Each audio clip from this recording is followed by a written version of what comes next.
all the people who have, waited here to speak on all sides of this issue. And let me begin by first addressing my friends in the Japanese American community who spoke out against this resolution, including Commissioners Ito and Nakajo, and I have a lot of respect for the commissioners and for all the people who spoke. And I understand the point about the importance of harmony. And what I would say is that no one is, in my view, questioning the need to maintain harmony, and certainly harmony among San Franciscans, not only within members of the Asian American community, but all of us, is important. I think we have a difference of opinion in terms of how we attain that harmony, and I believe that harmony requires an acknowledgement of truth, of what happened, and I don't think that we can have harmony without an acknowledgement of what actually took place. And I think it is in that spirit that I am proud to support this resolution. I'm a student of history, and I love reading about history. And what's interesting about the discussion around the need for reparations for Japanese Americans is that a lot of interesting arguments were made in favor of it or against that.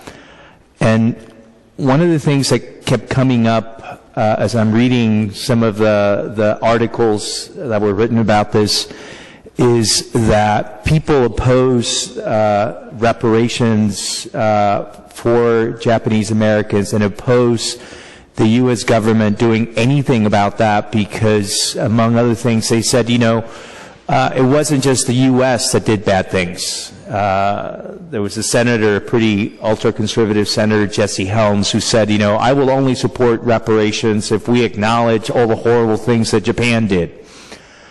And, the reality is that human beings, as Supervisor Christensen said, of all walks of life do bad things to one another. And in this case, with what happened, so many horrible things were done by people on all sides. But the fact that is true doesn't mean that we should not acknowledge what happened here. And that's the point, that by acknowledging what happened here, we're not saying that no one else did anything wrong. To the contrary, something wrong was done. And so to those folks, the good people, including many good people who happen to be Japanese Americans, I hope that you take this in that spirit. And that as this item goes forward, which I think it will go forward and it will pass at the board, that you use the opportunity of the monument, of the statue, as a way of coming together, because I think that we have more in common than we do differences. I do want to address some of the members of the audience that came here, though, and spoke to deny what happened. And I say this with a great deal of love and respect, but shame on you. Shame on you. Shame on you for denying what happened, and shame on you for the personal attacks on this woman, Grandma Lee, who had the courage to fly from another side of the world to come here to speak her truth.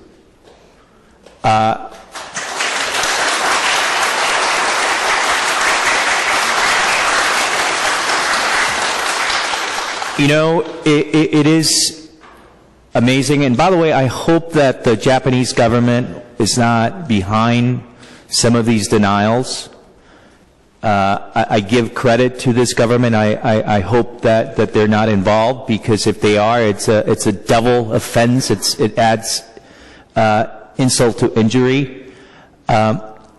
Those who study history and what happened in World War II and look at what happened in Europe know that when the the Allies liberated a number of the concentration camps in Europe in occupied Nazi Germany, they made a point of having some of the German residents of these nearby towns to bring them into the concentration camps so that they could see for themselves what was happening.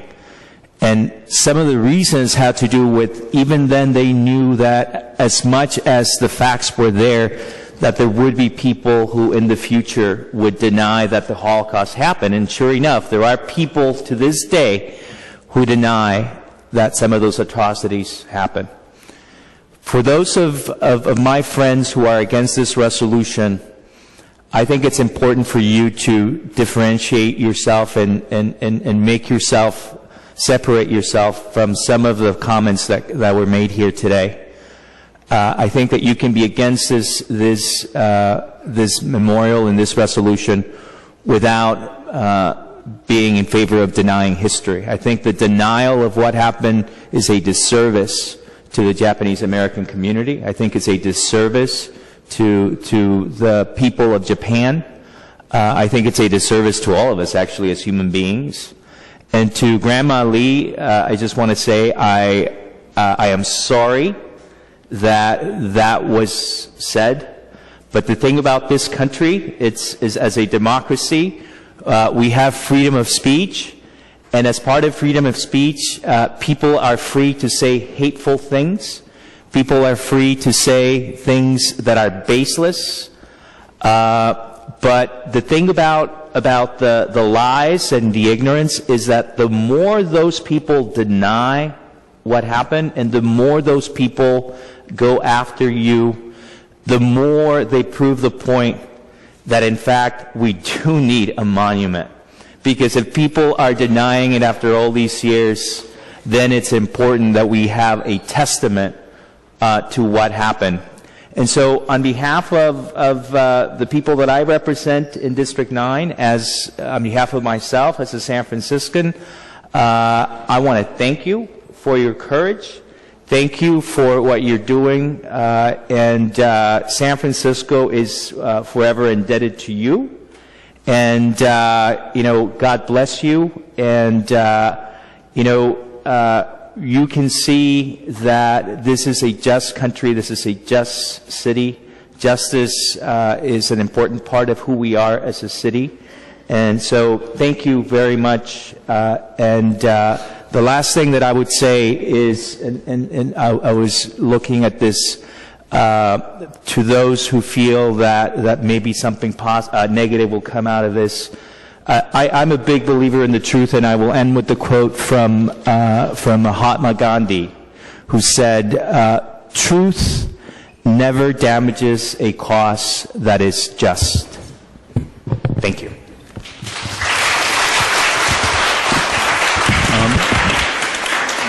Thank you to Halmini Lee. Thank you, Supervisor Christensen has to leave in a moment. Thank you, Supervisor Campos, as well.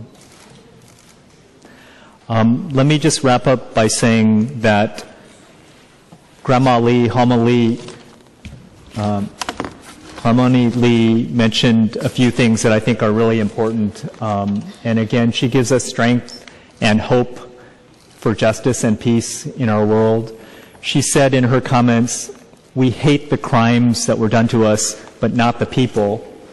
She also said to activate the new generation's accurate history, to activate and engage new generations, accurate history is important, and that whether we like it or not, the truth will come out no matter what, and I believe in that as well.